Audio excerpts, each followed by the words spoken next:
Good afternoon, everyone. Like they've introduced me, I'll not talk about myself. A little bit, Ms. Mani was talking about setting the context of the panel. So basically, we are gonna explore a little bit about gender budgeting today, which has been hardly done in Manipur, and also we are gonna see how local governance is here, because we'll actually look at the realities of what we are facing. So we have three interesting panelist members. I'll introduce them. But before that, it's glad to be actually back to Rayburn. This is my second talk. Actually, first was at Political Science Department, where I was talking a little bit about nuclear weapons, but today it's going to be on contextualization of gender mainstreaming in politics, and also much more largely we are going to look at how Indian constitutional provisions and international framework and mechanisms actually provided for us in the terms of participation of women at local governance and also at some other frameworks. So we have three panelists. First of all, I would like to introduce Ms. Gracie Haukip. Gracie Haukip hails temporarily from Msongel, and she pursued her education at the Jawahar Navodaya Vidyalaya and the Tata Institute of Social Science, and is currently continuing her PhD at Manipur University under the Center for the Study of Social Exclusion and Inclusive Policy. Gracie has extensive experience working with youth, having served as the senior faculty at the Rural Self-Employment and Training Institute. She has also worked closely with women as district coordinator under the VEDIS-funded Manipur State Rural Livelihood Mission. Her leadership journey includes being the sole women member of the Kuki People Alliance, which currently has two MLAs, if I'm not wrong, where she has contributed to political decision making. She has served the community as spokesperson of the Kuki Khanglai Longpi and as social and cultural secretary of the Kuki Students Organization. Currently, she holds the position of Development Secretary of the Kuki Women Union in Churachandpur. Next, we have Dr. Nengnay Them. Dr. Nengnay Them is a faculty member in the Department of Political Science at Rayburn College. She has completed her PhD in 2014 from the School of International Studies at Jawaharlal Nehru University in New Delhi. Her academic specialization lies in international relations with particular focus on Japanese studies. Dr. Nengnay Them began her academic career at Tripura University, where she served as a faculty member prior to joining Rayburn College in 2018. Since then, she has been actively engaged in teaching and contributing to the academic development of students in the field of political science. Her research and teaching interests continue to center on the issues related to international relations, especially those concerning Japan and East Asian studies. Then we also have Jennifer. Jennifer is a faculty here itself as an assistant professor who has been serving in the Department of Sociology for 7 years, if I'm not wrong. So I'll invite all our panelist members to join me here for the discussion. So to set the context, Manipur as a hill district, more particularly the hill district including our district, has been under the special constitutional provision of Article 371 Part C, which gave rights to cognizance of the customary laws that we have.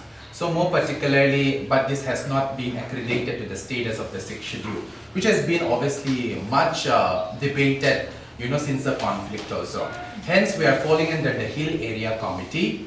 But since we have not been falling directly under the 73rd and 74th Amendment of the Indian Constitution, which mandates the Gram Sabha, establishment of the Gram Sabha in rural, the Panchayati Raj in rural areas, and in the urban local bodies, ULBs, what we call it, where we have the municipal councils. So unlike places like in Mizoram, like Aizawl, or Mizoram more particularly, or Nagaland, we have not really had that status. But there has been very interesting alibis to that, because there has been many interesting debates around it, and if we can trace back, this town has much of a history, of a political history, in terms of reservations, number one. Number two, in terms of local governance. If you have remembered 2015, we were being turmoiled by 9 people losing their lives in the Manipur Land Revenue Bill. which you might see in second, and the martyrs, where you can actually go and read even the memorandum there, which has been eulogized there. And then more recently with the Forest Bill Amendment and some other things that we have currently being turmoiled into conflict. So that is the context which we are in. And here we are talking about local governance. And again, obviously a deep layer, again, how women participation is there. So we have been in the 25 years of the passing of more than 25 years. We are on the 26th year of the Women, Peace and Security, which is called the United Nations Security Council Resolution of 1325, which mandates women participation, protection, and also prevention and relief and recovery in decision-making processes. And much after that was passed in 2000, and 15 years later, then we have United Nations Security Council Resolution 2250, what we call the Amman Declaration, which actually mandates young people to participate in decision-making bodies, what we call the Youth, Peace and Security Agenda, 15 years with the ILO Convention, the International Labour Organization Convention. So then that is also has passed. This is the 16th year. Women and youth has been actually at the front lines of many issues, but has not really been accounted in terms of decision making in many aspects. That's why the topic itself, beyond seats at the table. So today our main discussion would be, because since this is something which I've always, this is something, the campaign that we always had in the international forum, nothing about us without us. So that is something that we will be talking about. So hence, please, if you have questions, if you have some doubts, the floor is always open. We are open for that discussion, but we are going to discuss on these several aspects. So as I have introduced, we'll be sitting comfortably. It's all going to be a discussion, so do not feel that we are superior or you're inferior. We are all in the same space. So something which we would really like to actually first delve into it is about how many of you have actually seen or talked to the first women MDC? Do we know the first women MDC of this town?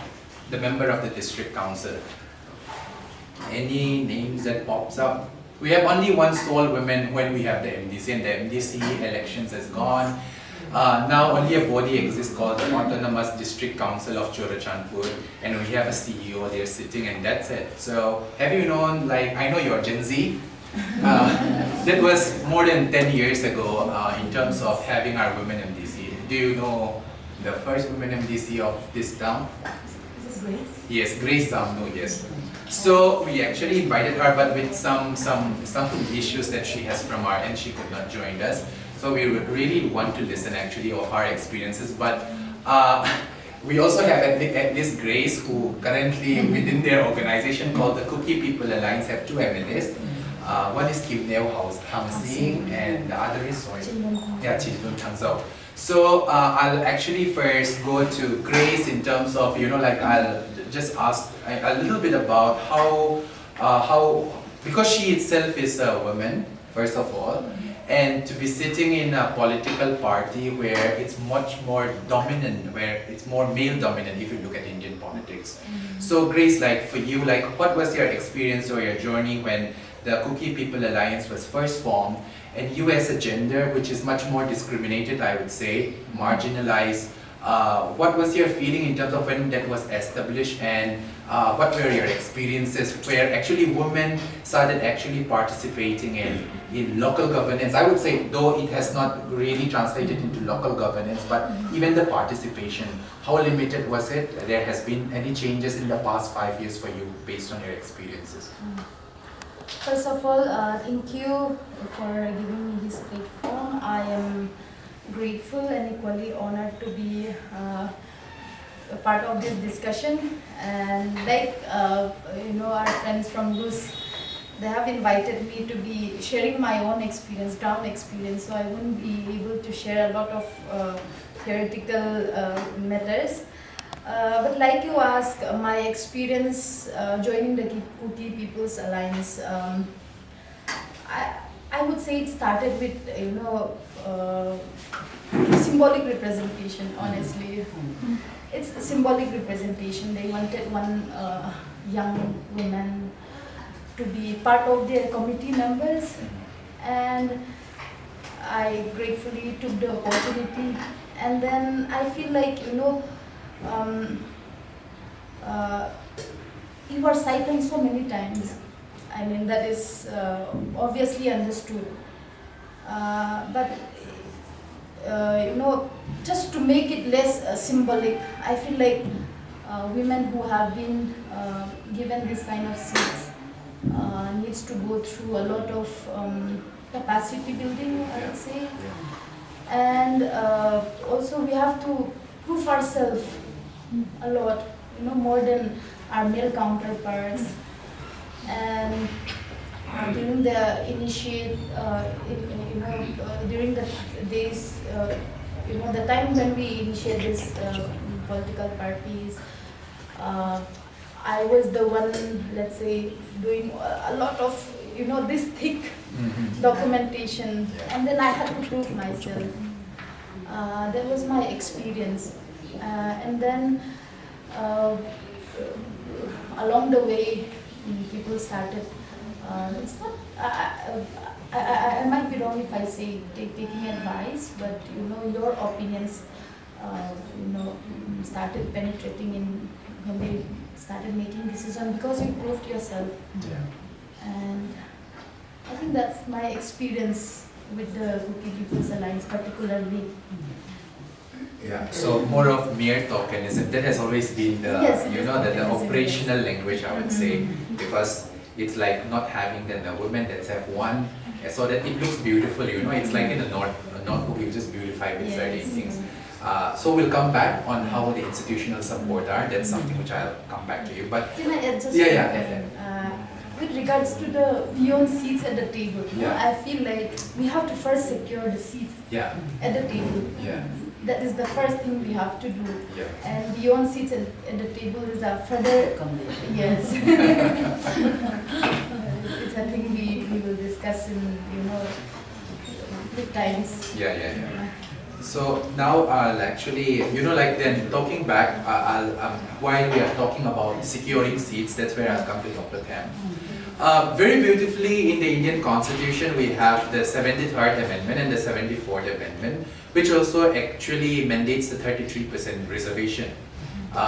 Very nice, it's in paper, the Constitution, the Parliament has passed it. And because it's like, the Indian Constitution is like a chana, like mixed masala, you have all sort of stuffs, but some of us doesn't like certain chanas or certain ingredients, and you throw it away, and it operates on a language and on a mechanism that is actually convenient for us.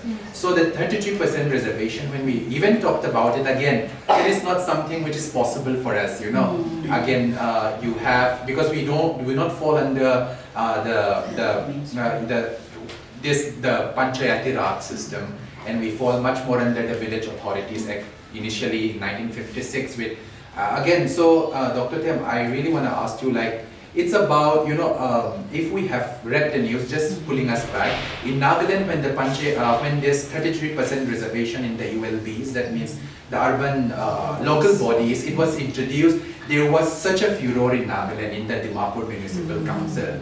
And then 2 lives were lost at that time, if we have just retract ourselves back a little bit. And then that was something which for 15 years the Naga Mothers Association has fighted this reservation. And there is this group of people coming back again saying, no, this is again Naga customs because it violates the Article 371, the special provisions part A for us. That's what they were talking. So we are being contested with what we call the legality versus the customary. Yeah, so in that aspect, where can we actually, without actually contextualizing, without losing the context of the customary, but still complying to the legality of it, for a space like us, which is under hilarious committee, how can we navigate these spaces, especially for women? First of all, I would like to thank the organizers for this special talk. It's my first time, and I cannot say no to Madam Noli when she had asked me. I recently delivered a baby boy just 1 month ago.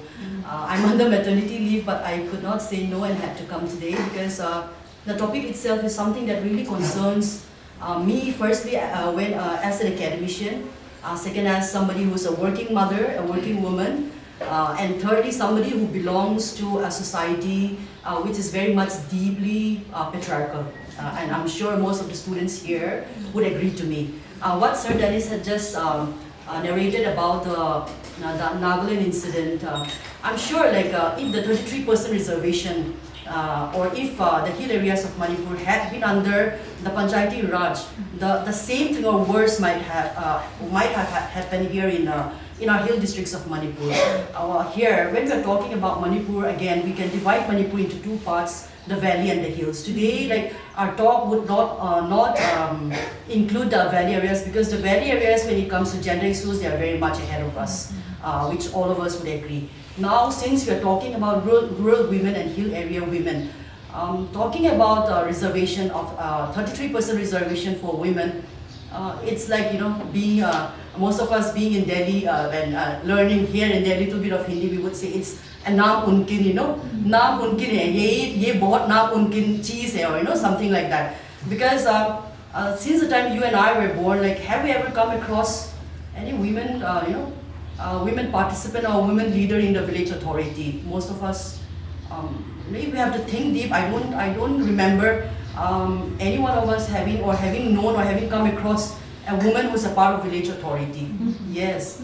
So like when Sir Dennis had asked me this question, can legality and customary laws go side by side? Can we enforce all these constitutional laws of 33% reservation for women in village authority systems in the hill areas of Manipur?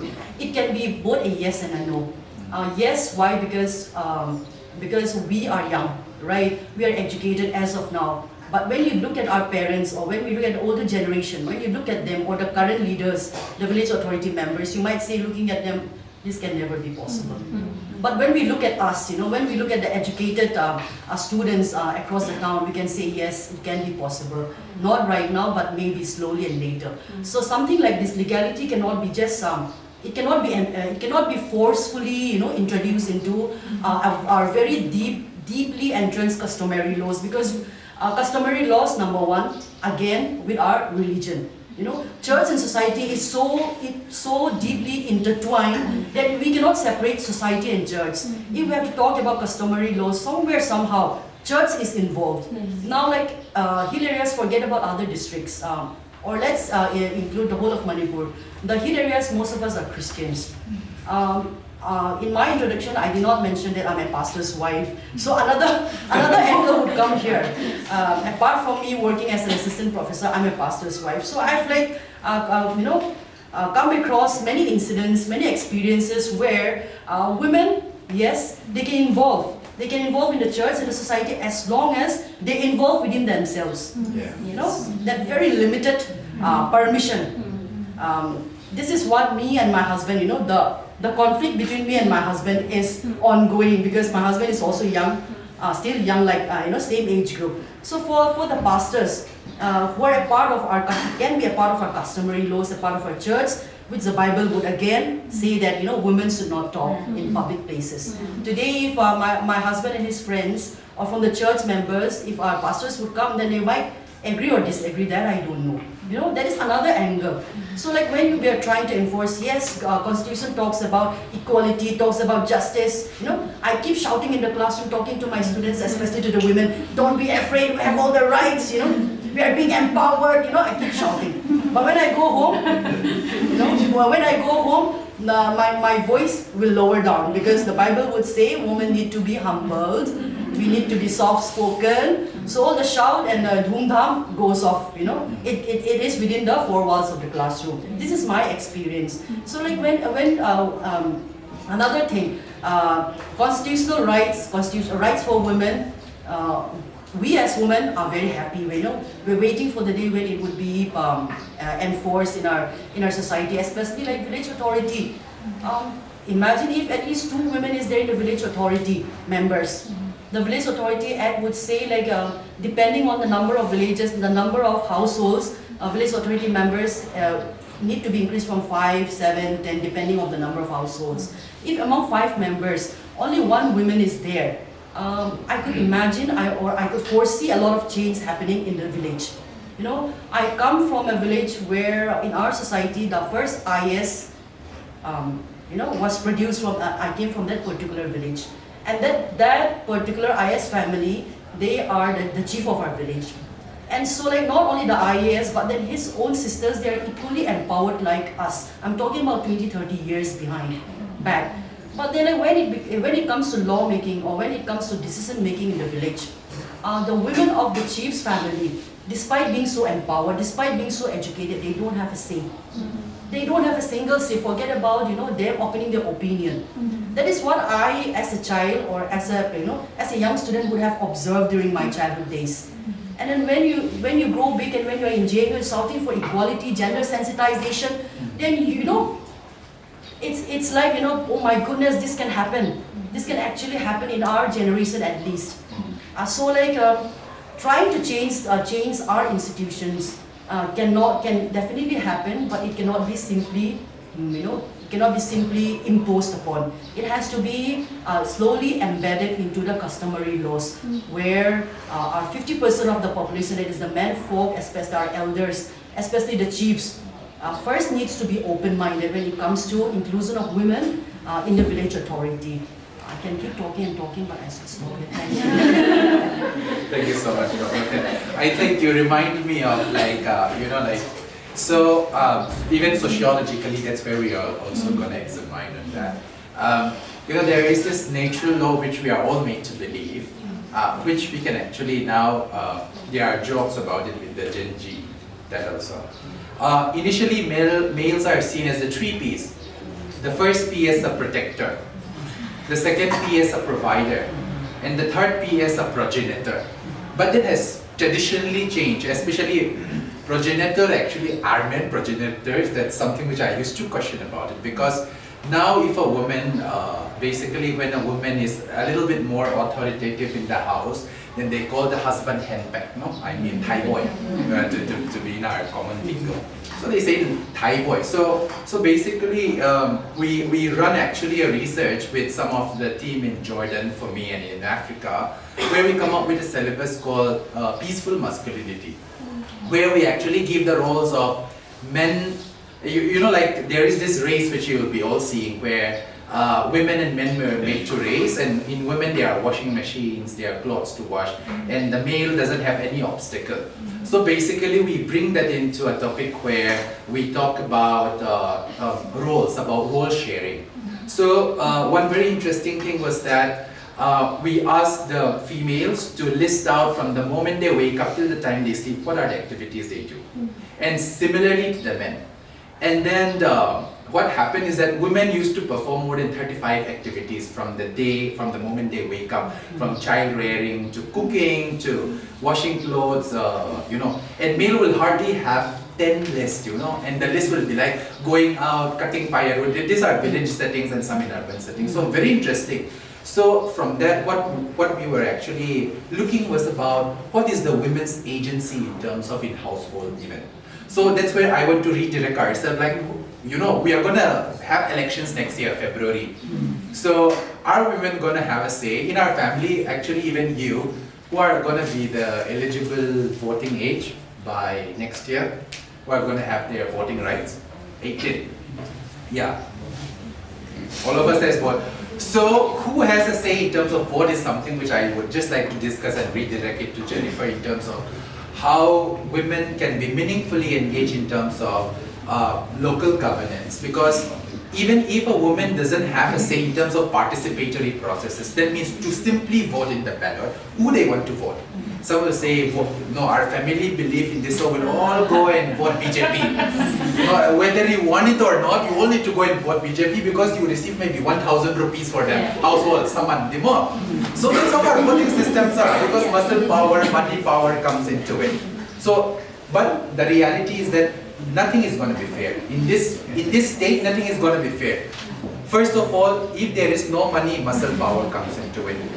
there is nothing called accountability in a place like Churachandpur. That is something which we would just like to remind ourselves. But in terms where accountability is absent, but looking also at sociologically, which I want to ask is, how can women be meaningfully engaged so that they have a say towards their agency? Because this is more about family. So how can we look at that perspective in order to change? Because I know that we are what we call the modern people, no?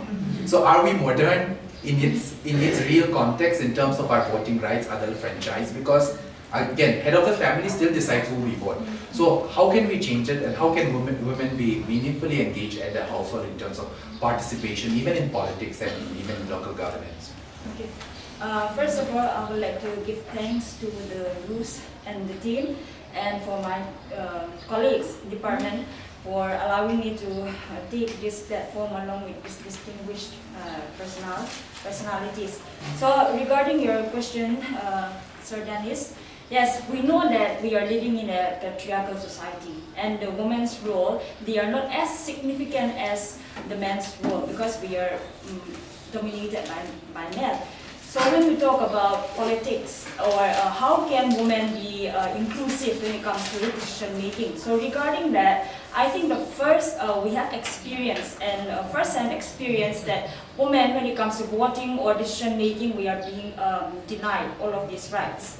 Because just looking at it from the house, within the family or within the household itself, women have no decision-making power, because we are asked to do all of the domestic chores, the household chores, and that has been the main cause, the root cause, I would say, is because of the customary practices or because of the traditional practices. Now, I'm not saying that the customary practices should be banished, but then it should continue. But then beyond that, I think women have the capability, because usually in our society, women are viewed as weak, fragile, and we are not capable of making decisions for ourselves, even for ourselves. And most of the time, it is the man who makes decisions for the woman. Or even, for just an example, let's say there's a daughter.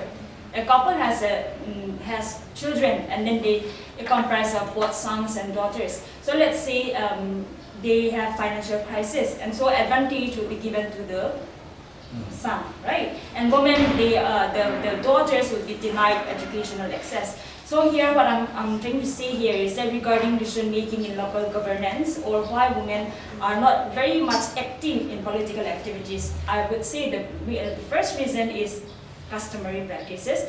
But then beyond that, it is because of illiteracy among the populace, let's say. Not only the girls' education, but also the male educated populace. I'm saying this because if everyone is educated and we have access to education, then somehow we can bring about changes in our society. That way, there can be more campaign awareness regarding our political rights, and that way, yes, we are living in a society where, like you mentioned, that there is muscular power, or there is intervention of the militant groups, and that is what forced maybe a family members, or especially the women, to just change their track and then follow what advice they are receiving from the men. So that is what happened. But then with education, with more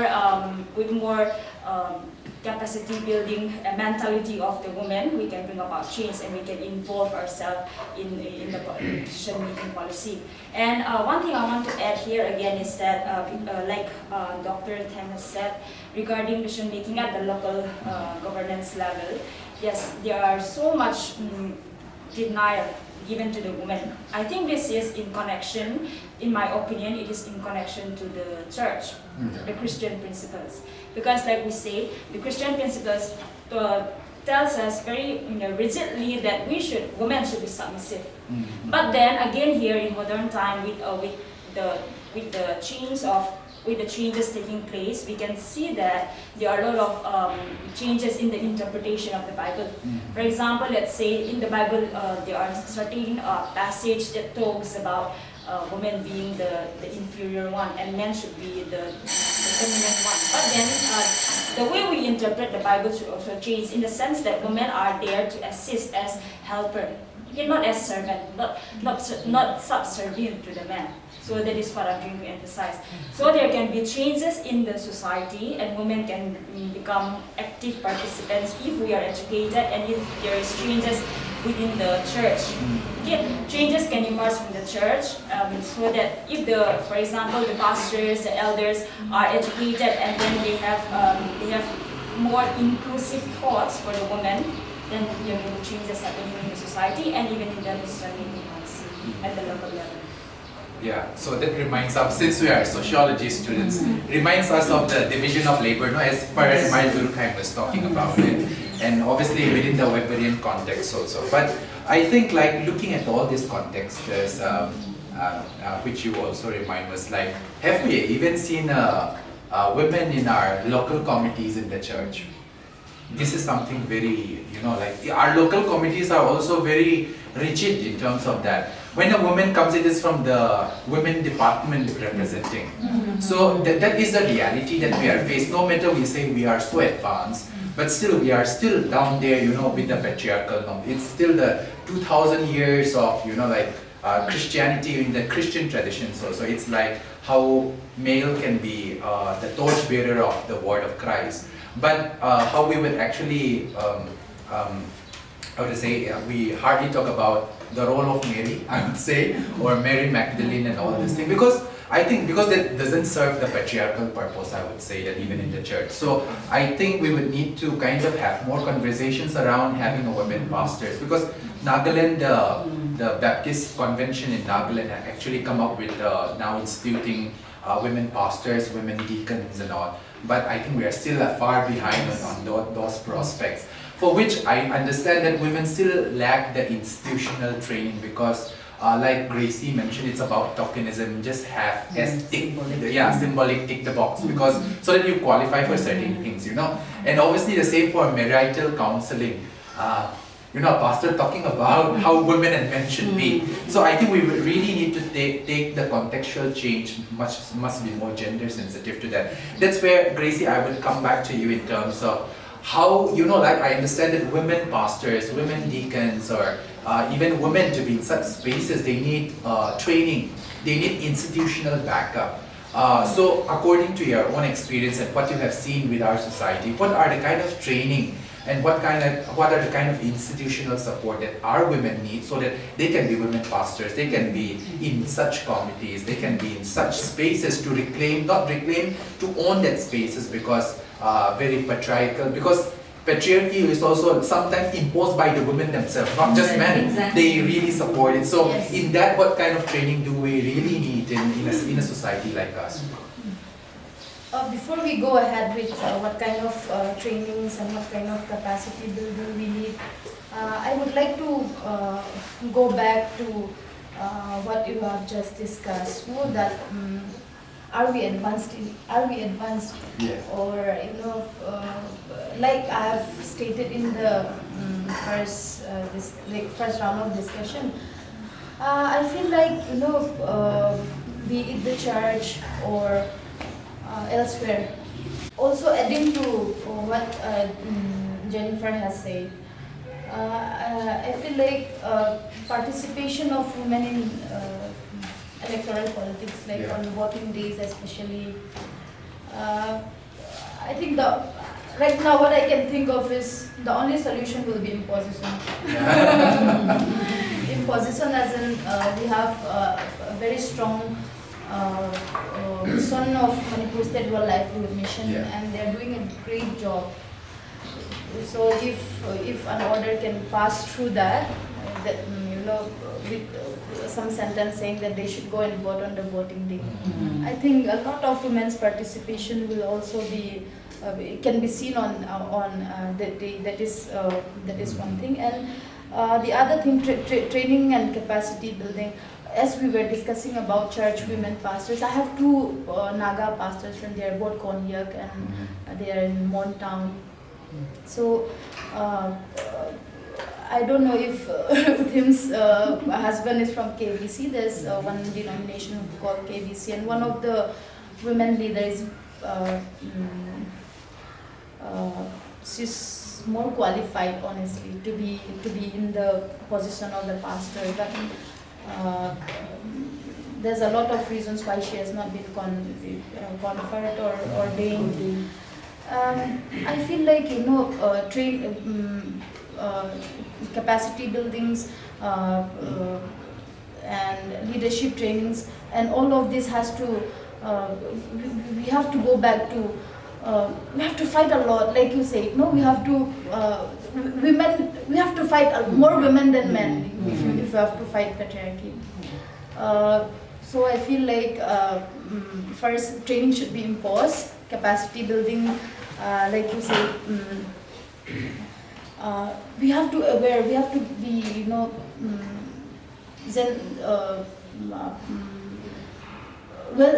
aware about the abilities, our own capacity, and then maybe we have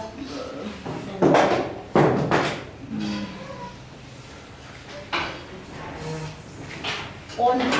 I mean, specifically this. I can't say these are the training, but I feel like, you know, we first have to.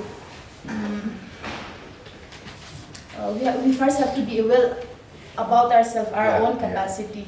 I'll come back to which reminds me, you know, like in 2023, we have this women group, no? Where they'll all go to Kanwai. Why? To actually seal the buffer zone. So women become very symbolic in that, you know, like when women are needed in such cases where the armies would not touch them, because women are seen a little bit differently. The motherly figure, it's a little bit more of a gender which is not stronger than the male. So you'll all send the women to Kanwai frontline. Why? To fight Mera Paipis. No, basically just to be honest with it. So, but actually that is just a symbolic thing where, you know, when there is war, you'll send women at the front so that the males are safe.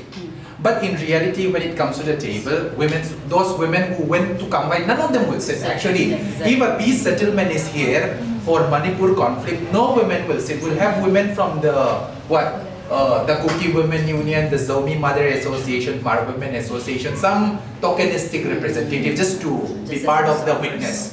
But not really in terms of where women would actually sit and, you know, have a say to that. That's where I want to come to Dr. Temo. So where we have all these symbolic things, toilet for gents, toilets for women. Yeah, that's where the first segregation also comes. But at the same time, do you feel like when women are being taken as a tokenistic in such spaces where it is a conflict zone and where it's also not a non-conflict zone, are we really inclusive enough? Because our inclusions are very symbolic, our inclusions are so limited, and then it's on the convenience, it's the male convenience inclusion. And the next thing which I want you to answer is also that when we talked about gender inclusivity and looking at, I think, even 30% reservation or 1/3 reservation for women, if males doesn't support, no matter if it's 50% reservation or so, that will not be a realistic space. So for you, like how gender sensitive are our institution, or how inclusive they are, or is it just a convenience inclusion that we are still practicing because so that we are, you know, we are on the safe hands, or, you know, like you just want to say, yeah, we have moved. This is a very complicated question. You cannot say yes, you cannot say no either. Before answering to this question, I would just you know, continue with what Grace had said regarding the pastors. My youngest sister, so to say, she's posted in Ukrul as CJM of Ukrul. So like when she initially went to the Tangkul Church, Tangkul Baptist Church, she was quite surprised and shocked because then she saw and witnessed female deacons amongst the Tangkul Baptist Church. Then so when we called her and asked her, like, did you go to the church? And yes, she said, I was very much surprised because they had women deacons. You know, and then out of around 10 deacons, they would have around 3 women deacons. So that itself is something, like, you know, which would linger in your mind, which is very much thought-provoking, and it talks a lot about the kind of society we are, you know, compared to our own tribal society, our counterpart tribal society.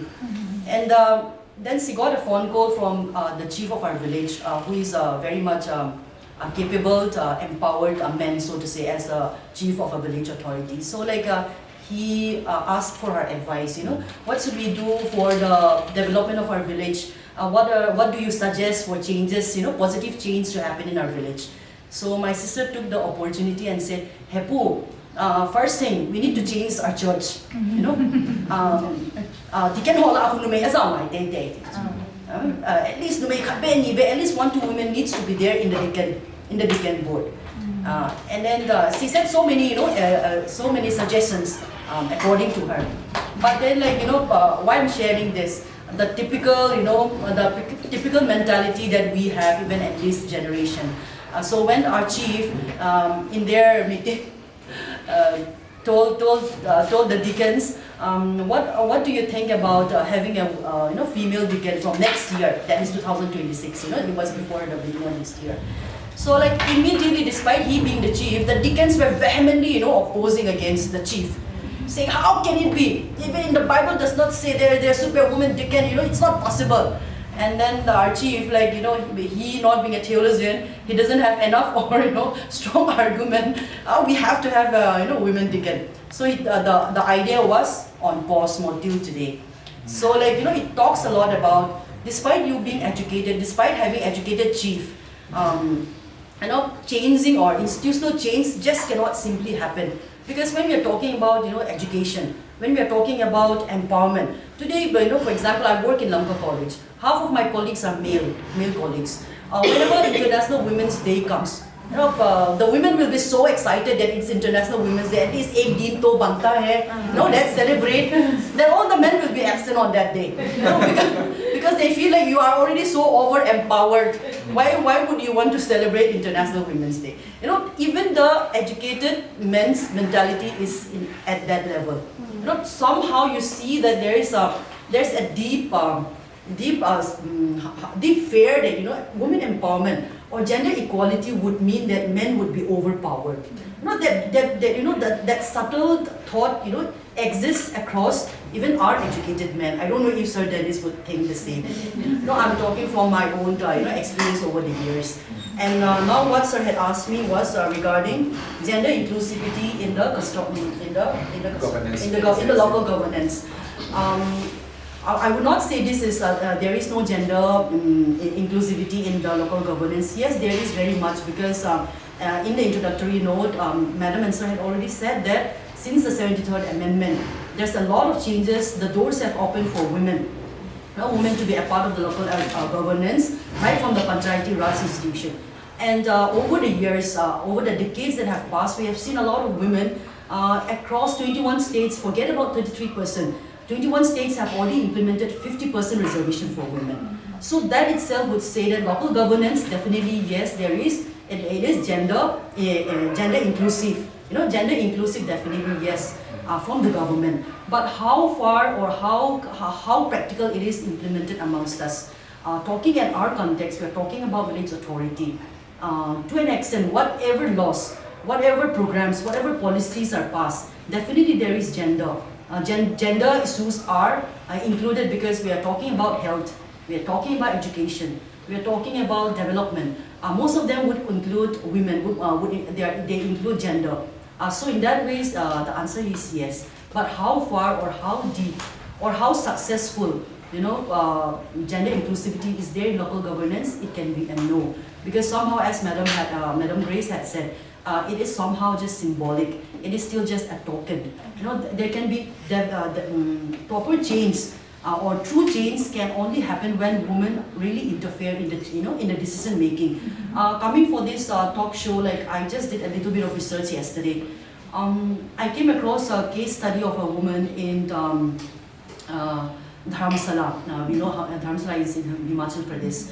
So taking advantage of this 73rd Amendment Bill and the 33% reservation of women, she became a pradhan. And so they interviewed her, a women NGO-based organization interviewed her as a case study. So when listening to her narration, a lot of change had happened at her individual level as well. How her attitude towards people, her attitude towards society, her attitude towards issues just by just being elected as the Pradhan, a lot of change had happened. Because when women is a part of the decision-making body, for example, in our case, we see or we experience a woman being a part of a village authority. We would definitely expect a lot of gender-friendly changes that can happen in our society. I'm not saying that male does not, male village authority members neglect women issues. But imagine if a woman or if both the genders are a part of the village authority, a lot of development work can be done. So like this 33% reservation, if implemented in its true sense, in its true spirit, I'll just quote one scholar here, Hannah Pitkin.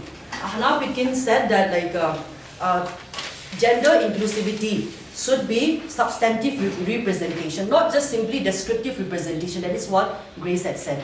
Descriptive representation means you are just present there, without having any say. You are sitting on the table, your voices is not heard. You are just sitting there, just your physical presence is there. You want to give your opinion. Firstly, the woman herself would have the fear that what if my opinion is not accepted? The fear within is another challenge. The moment she speaks out, then there is 99% male, in the table. Then do you and I would agree that her opinion would be accepted? This is another challenge. So Hannah Pitkin would say that real, change can happen when this women representation or gender inclusivity is substantive representation. That is where women not only sit, but they can influence from the table. Where their voices is truly heard. We are not talking about 33% representation or 50% representation or reservation. Even just 1% representation, even just one person with an effective voice, can make a lot of change. 33% is too much for us right now where we are today. So the answer to what sir had asked me is both yes and no. Yes, all the customary institutions is gender inclusive to an extent, but it is not up to the mark. Why? Because women are not truly placed where they are supposed to be. Thank you. Since my friends are all scholars, let me also quote a scholarly work. I think some of you must have heard Gayatri Chakraborty Spivak talks about when will the subaltern speak. I think you have listened to the lecture, a very interesting seminal thesis on how subalterns like women, how can they speak, what are the spaces they need to speak, what are the changes that are required for them to speak. So, which also reminds us where frameworks are there. For example, the Convention on the Elimination of All Forms of Discrimination Against Women, what we call CEDAW, recommendation number 39, general recommendation number 39, talks about how people like us, indigenous women, can actually have these challenges, systematic marginalization, systematic discriminations exist, and how are these kind of spaces needs to be changed was where the recommendation comes in. And then obviously, let's not talk about frameworks, because frameworks are great, it exists, but translating them into action and reality has been something which is, it's a challenge, because I have set in several national action plans that includes the 1325 national action plans, where I sit with CEDAW committee members from the UN itself. We talk about great things, but there is always this parallel crisis, I would say, where there is no institutional changes. So that's where I'll come to Jennifer, let's talk about Rayburn. Let's not talk about even Churchandpur. Let's talk about Rayburn. What are the institutional changes required even in Rayburn so that there is, women inclusivity, gender inclusivity, because it's not just about toilets. We need to move beyond toilets. Has Rayburn, in terms of its annual budget, actually have a gender budget for the women, for the women's self itself? Let's talk about the women's self. So how much budget do we get? So that is something which I would just like to, place the devil advocate here, in terms of how, where, and how should we do in terms of institutional changes. Let's begin from where we sit, So I just would like to share, you to share on these aspects. Okay, thank you, sir. Anyway, I'm not a member of the Women's Women Development Committee, but then I'm quite aware that there is, forgive me if I made this statement wrong, but then I don't think there is sufficient fund for the development of this women's cell. And then there is a budget, but then it is fixed. And so they cannot do major works Like for example, they cannot create a big project that will focus on gender issue or women's empowerment through that cell because of the budgeting system that is assigned to them. And beyond that, regarding the institutional change that can happen right from the school, there needs to be mental empowerment. By this, I'm not talking only about gender empowerment. I'm talking about change in the perspective or in the mentality of both the genders. Okay? So here, the thing that needs to be done is that, yes, educate, for example, this is an educational system, we are all being educated. But then what needs to go beyond education is holistic education. So that we are made quite aware, not just what we learn, but then it should be practicable. So that we practice what we learn. And by holistic and by mental empowerment, I'm talking about changes that can start right from the institution, right from the school, and then it can be spread through the society. Yes, we have, especially the women or the girls, have a lot of work that has to be done. Because, like we say, we preach gender equality. We preach about gender discrimination and what are women's rights and all that. Yes, like we have discussed, it's all there in the forms of measures, in the form of reforms. But then what has to be done is that, in my personal opinion, changes can take place by taking a very small step at a time. Just like I said, change in the perspective, change in mentality. And one thing that can bring about change to empower women, and so that women get a seat at the table, not just symbolic seats, but then to actually have the power to make decisions in the society or even in the village level, is that they should be given equal economic advantages, equal economic opportunities. I'm saying this because like coming from the sociology background, we can talk of Karl Marx, where he, in his economic theory, he talked of a model known as the base and the superstructure model, where he says changes in the society can take place if there can emerge from economic advantage. Now, if there is economic advantage or economic privilege given to the woman, because we have been denied this for a long period of time, for centuries, because like we have mentioned, customary practices, or even the church says that the role of the man is the breadwinner, right? Bread earner. But then women have to confine themselves to the household chores. That is the practice in tribal society. But changes can take place by taking advantage of the economic issue, like I say. If there is power, economic power given to the woman, then somehow it will start to affect all the other superstructure like religion, or even the legal system, or even social empowerment can emerge from the economic power that is given to the women. So I think that, in my opinion, like we are talking at the very, very local context, but then major change can happen by giving economic opportunity to the women. Sir, can I add some points to that? I'm a faculty here. Yeah, sure. Yeah, one of the drawbacks I see in the college is the lack or absence of students' politics that we don't practice in Rayburn. You know, to really mobilize students and to channelize that interest in politics, we really need that student politics so that they can have interest in, as I can see from experience, and I see that women don't come to vote also because they have no interest in it. So how do we inculcate that interest in them? So one of the basic things that an institution or college can do is by introducing students' politics, where they can start practicing from the basic itself. Yeah, the politics of agency becomes very important. Like, and a food for thought, since Jennifer was talking a little bit on the economic aspects. This is something I think which we should all take it back. At many households, how much of us are doing a gender budgeting? In my own experiences, since I'm an aid worker also with international organization, where my context of working was mostly in Myanmar and Afghanistan. So what happened was that when we sit with men and women, there is always such stark difference in terms of needs. All the guys will say that we need rice, we need this, we need work, livelihood. They'll always mention about livelihood. They'll always mention about the food that the family needs to eat. But for women, the first thing they talk about are toilets. They talk about their menstrual hygiene. So in aid and especially in development systems, what we tend to forget is that we always have that perspective of the male in terms of needs. When you need to give certain aid, for example, we give blankets, we give rice, we give dals, we give livelihood programs.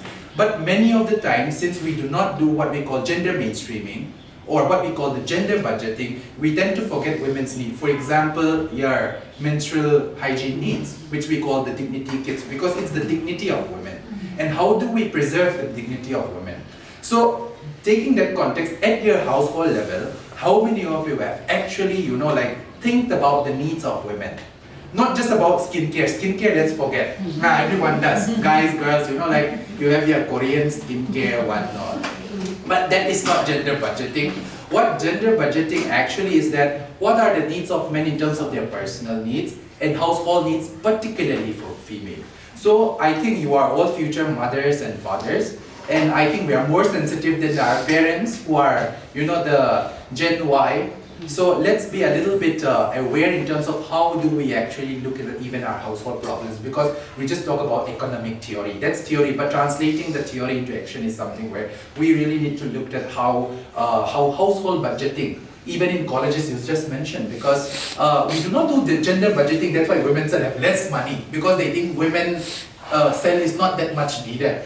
It could be that also. So even authorities are not aware in terms of how this budgeting has actually gone. So now, even in KSO, HSA or ZSF, nobody would think about this. But the parliament actually started thinking about a little bit of gender budgeting and what we call scheduled caste and scheduled tribe budgeting. But we have slowly come up into it within our parliament. So, but we're still a far way from that. But I think that is something which we need to work at the household level, and that's where, to the three of you, my common question will be, how do we begin these changes? Because participation, we talk about, yes, women participate, but do they have agency? That's another question. But how can that participation result in influence?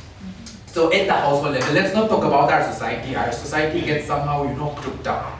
I lose hope sometimes. But at least at the household level, where these are all Gen Zs, no? Gen Zs, everyone is Gen Z. So in that, what are the changes we can actually start doing in terms of changing this structural change? So maybe I'll start from Jennifer again, and then at the household level, let's see what we can change. Okay. In my personal opinion, changes in the household level can begin from parenting guidance. Because if both the parents are gender sensitized, then if there is no discriminatory practices amongst both the daughters and the son, then the sons or their children can learn lessons from within the household itself. And again, speaking about the division of labor, even just within the household, parents should have a good parental guide, not to specify certain labor. For example, cooking is associated with girls, or even say cleaning or laundry. Every other household chores is mainly associated with the girls. We are aware of that. But then changes in this particular division of labor within the household can happen if both the parents are educated, and if the children are also themselves aware that there should not be a specified division of labor. So what I'm trying to emphasize here is that within the household, at the household level, changes can happen just because of proper socialization from the parents and from within the family members itself. So raising your boy and girls right now. Yes. How many guys have actually washed their plates and all? Or you just wash your hand and go away, just sit in the common room and let the nungapte solve more. Is that's what's happening? Then we really need to change ourselves. I think that's. Sir, I just want to make a comment. Here, just earlier, you will find a display of not gender discrimination, nor division of labor, because the person who came and put the water in the table, it was a boy student. So we thought that if it can be exemplary, where this assignment of certain, it's a very small task, but then it's significant in the sense that there are some assigned tasks especially for the girls and the boys. So these discriminatory practices can start at a very, very small level. Just like setting the table is mainly assigned for the boys, obviously, right? Because of the physical strength that is needed. But then the water, some people might think that this is a girl's duty, a girl's work. So small or minor step can bring about changes. Yeah, which you remind me, like even ushering, you normally keep it for girls, no? So I was asking some of my colleagues when we were doing some program, why do you only let women usher? Oh, they are more friendly, they are beautiful. And I said, keep the beautiful men also, no? Then then slowly, you create that line of inclusivity, or else it's like it's the same norm. Small practices, small habits actually made us think. That's how the sociologically where you are structured to think in that way. Like it's very functional in nature, no? Like sociologically speaking, it's like the functionality of it is how you translate it into action. So for Gracie, like what do you want to change at the household level? For you, what do you think like beyond parenting? And as we are speaking with Gen Z, like I know that they might be the torch bearers for that. Yeah. I wouldn't be wrong if I say I'm a product of society, because I'm the 5th daughter, and had my parents had a son in the second or third child, I would have been born. And preference, preferring a son over a daughter, it starts with that, and then growing up with their education. Even till today also, I've seen a lot of parents sending their boys to go to better schools. In Chachampur or Lanka context, we can say sending them to Solberg schools, and then the girl child being sent to government schools or some schools nearby, and with savings for their children also, and with laser and this thing also. I feel like there's a lot of things that needs to be done with regards to families and household. Okay. So also coming to Dr. Kim, like what should we change like at the household level? I know with all of your experience as a pastor, why like trying to upkeep the Bible. So I know like that's why we started having what we call the biblical feminism. Like the gospel also needs to be feminicized in a way, and nobody speaks about this on terms of even stewardship. So can you shed a light on how within the church and within the household level, where should we also begin? I'll just begin with one Gangte dialogue. I'm a Kipgen, but my husband is a Gangte. So lately I've tried, I've metamorphosized into, that Gangte image of like being humorous. You live amongst them, and then laughter is, a daily film. Regarding this gender issue, like, most of the Gangte male would say, "Bangza gen leo hem le."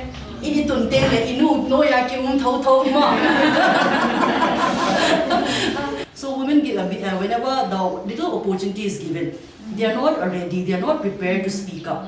Forget about speaking. Just a short prayer also becomes a big amounting challenge.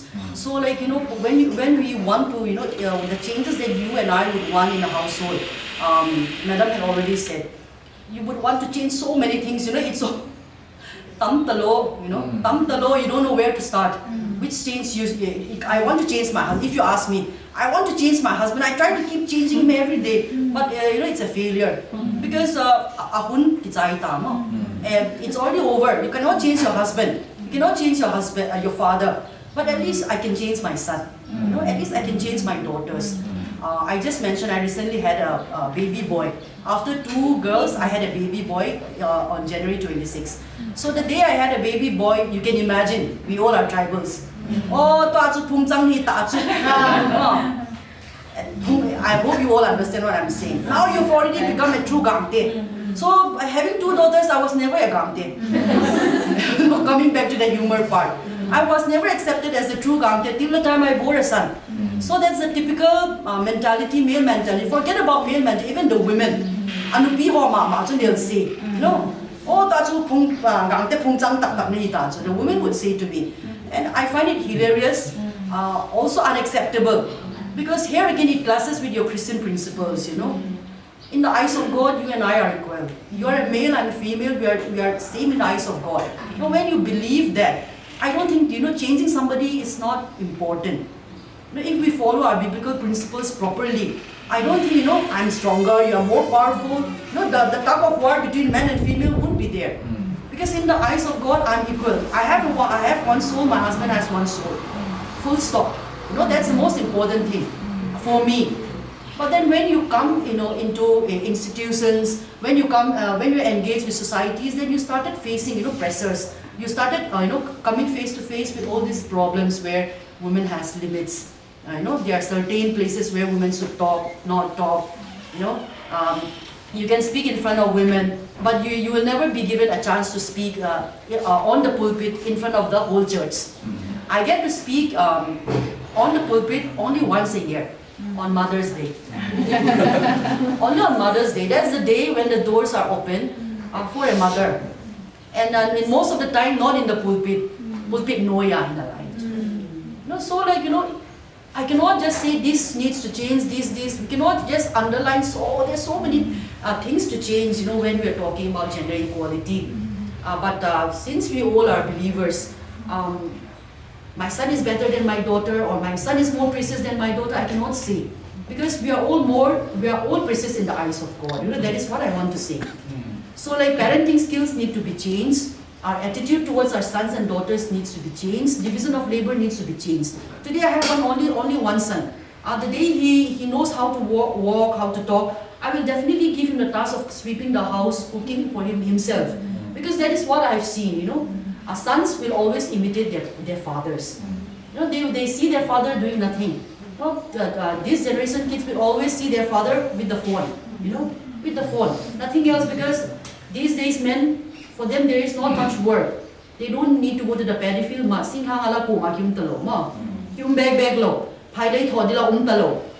All household work on the women. And the women were filled with our burdens, you know. And then you're a working woman. Your work as a working mother, your work as a parent, you are parenting. Parenting also, you know, is a big issue. Parenting, you know, that attitude also needs to change.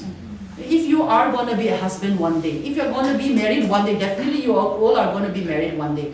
Then don't think that you're helping your wife, helping your mother is something that is demeaning.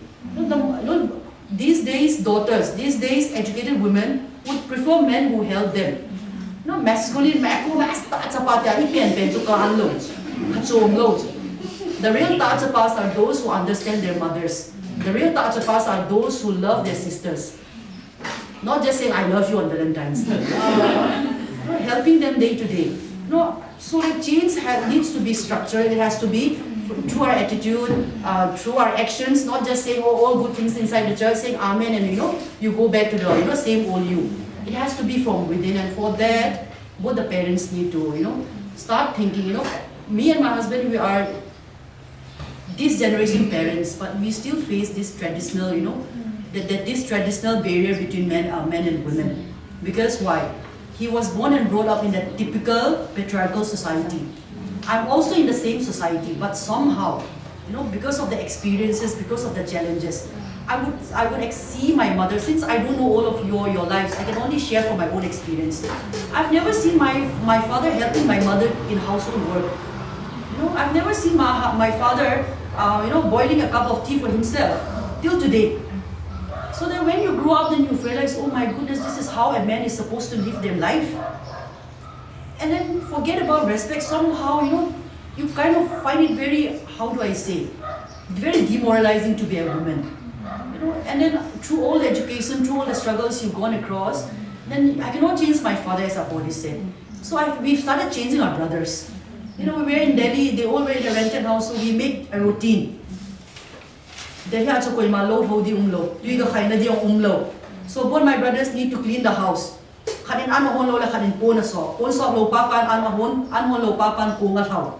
know, that routine we started. Then when my mother came and visited us in Delhi, she was so angry. So, that is our mothers. Because they say that, how do I say? Like, you have to like, so that is why, we can keep going and going on how our society is declining morally today. Because of our wrong parenting skills, mostly because of our mothers. So like when my mom said that, like, we 4 sisters would say, because of that because of you they're like this. So then staying for 1 week, somehow she could understand and realize, oh, my sons are no different from my daughters. They are equal teacher now. Somehow my mother could realize. So this is what I could do for my own household. Now another challenge is my husband now. I can't do anything because he's a pastor. He'll open the Bible. He'll open the Bible. Pasal sana may lucha mahi. So we can keep debating and debating as a husband and wife. I cannot change my husband because he already has, very deep roots in his teachings and his learnings. I can only change my son towards gender friendly, towards gender equality, how to love his sisters. So like, talking about society, we cannot change society from up, Change can happen when each one of us, you as a woman, me as I can change my co-woman. I can empower her. I can say, oh, this is how we should do. But in our small ways, we can all do our part. We can change the society. So household is so important. Let's not say, oh,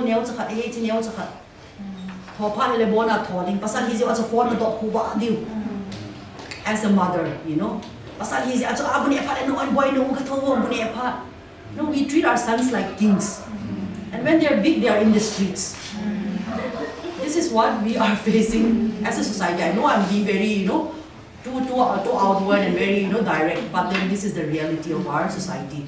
So me as a mother, as a pastor's wife, as a teacher, what I can do is at least my household and my little church that I have, bring the change, be the change that you want to change.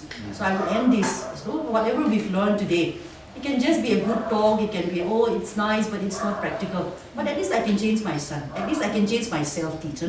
I'll end with this, thank you. Dr. Tem, you remind me of that joke, which is common.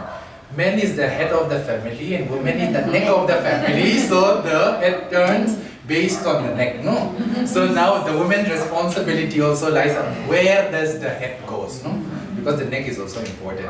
So that is also a quick reminder where changes are needed. Sometimes women become the forebearers of the customs and traditions, and that's where it's really important. And that also remind us the analogy of the Garden of Eden. Everyone blames Eve, Eve had the first bite. But I used to say, now look back a little bit when creation, when before Eve was created from the, from the ribs of Adam.